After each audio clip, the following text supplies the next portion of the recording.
Hey guys, welcome to another video.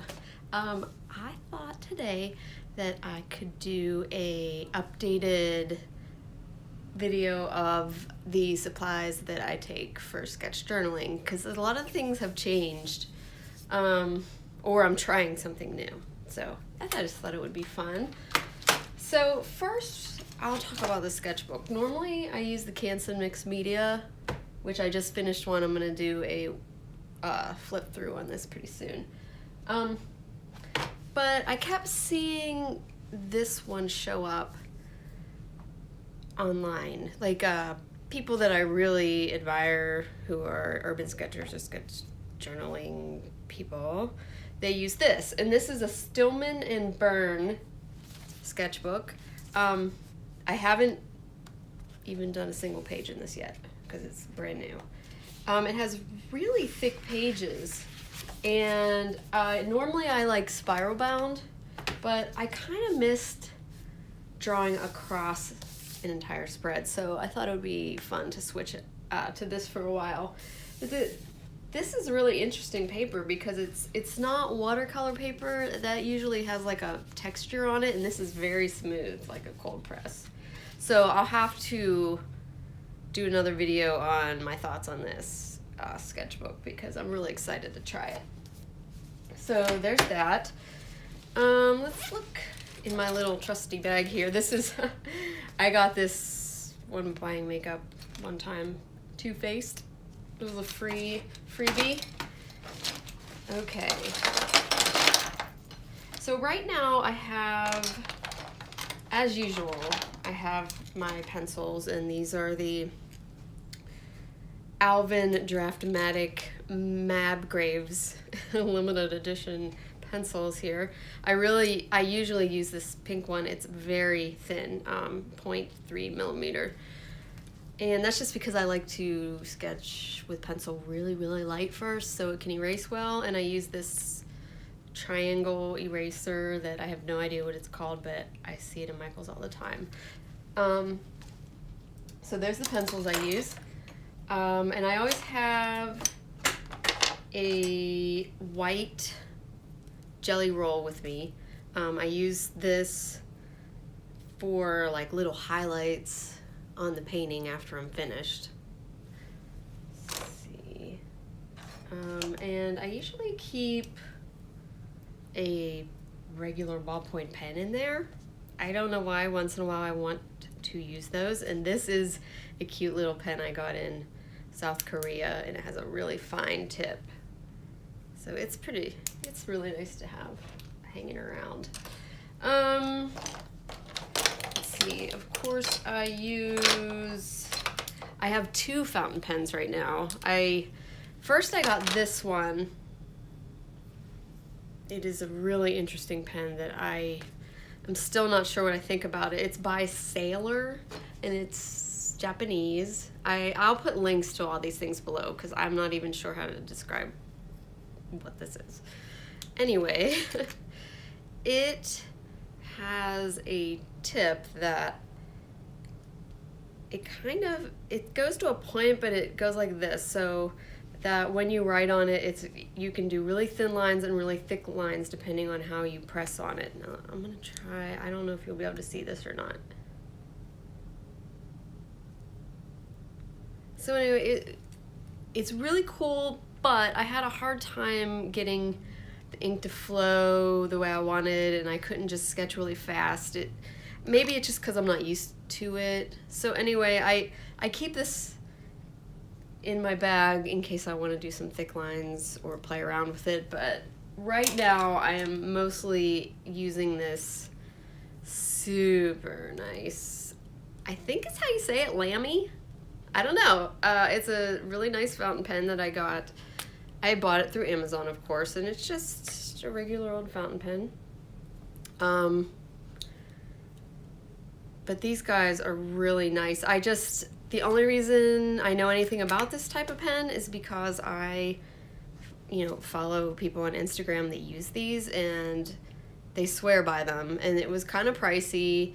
I think they're normally $20-something, but I wanted this shiny color that was a limited edition, so so I paid like 30 something. I don't normally do that, but I think I use this as a reward for myself for being outgoing once I do that. And anyway, I bought this ink cartridge separate. Like normally they come with, I don't know where it is. They come with a cartridge that you just poke the hole and then it's disposable. But I wanted to put my own ink in it that was waterproof ink. So because of other people's recommendations, I bought this ink, Noodler's ink, black. And it's water-based, but it will not like spread or go all crazy if you use watercolor over this. So, and it's been great so far. And then with my paints, I use just a water brush. This is just a cheapie that I got at Michael's probably. I probably am due to replace it soon because they get kind of wonky after a while. But anyway, I love these. I have this mini mister that I use to wet down. If I'm going to use a lot of my colors at once in my watercolor palette, I usually mist over them. And it gets them wet and all ready to use. Let's see. And I also keep, this is a little watercolor set, or watercolor tube of white, because sometimes I need a white. And so I don't have this in my watercolor set here, but I just keep this for emergencies. Let's see, what else do I have in there? I always keep a glue stick in case I want to glue something in my sketch journal on the spot. And I have this clip in case I need it to hold the pages down. I don't use it very often, but it's always in there. Okay, and so this is, of course, my favorite part. I recently upgraded to a bigger palette. This is the one I had before. The one I had before came with these little half pans. And I didn't really like the brand that much, even though it was so expensive. I just bought it because I didn't know. I mean, a lot of people love this brand. Schminky? I don't know how to say that. But anyway. So I wanted more colors, and I wanted to start using and try White Nights brand. It's a Russian brand. So I realized that those only come in full pans. And so I wanted a bigger tin. So I actually bought a set of the White Nights, and then I bought some individual ones off of eBay so I could get all the colors I wanted. And then there's a few of the half pans remaining that I wanted to squeeze in there because this is like a pink and a purple and a brown that I didn't have. So anyway, I got these because, you know, once again, from following people on Instagram, a lot of people had used these, and their paintings were so vibrant. Like, I wanted my paintings to be that vibrant, and these are money. So anyway, I just made this little swatch thing on the side so I can keep track of what they are. Oh, and I can't wait to use this one. Oh yeah, so nice. But yeah, as you can see, I haven't had a lot of these that long because, long story, kind of. I ordered some of these off of eBay right as I moved, and I forgot to change my address on eBay, and they got sent to my old address, and the forwarding failed. It completely failed. Like, they didn't get to the house that I used to live in, and I know that for sure because my son now lives there, and so they got forwarded, but they went poof, and they never showed up here. It was like a month, so I finally broke down and ordered them again. I didn't insure it, and I knew it was my fault, I guess. It was actually the post office fault, but I wasn't going to ask the eBay seller to replace them for free because it was ultimately my fault. Anyway, so that's that. Oh, and these brushes, I did a review on this Neptune brush before, but when I am sketching outside and I don't mind if I carry a few extra things with me. I prefer to use these with a cup of water over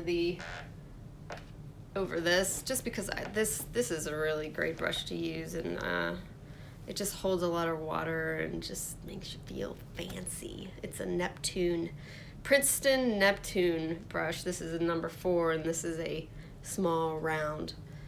I will put links to all these below. And it's a lot. It's gonna take me a while. So anyway, that's my supplies right now. So I hope you enjoyed this video and it helped you. If you have any questions about sketch journaling or any of these supplies, let me know and I will be glad to answer them. Until next time, cheerio!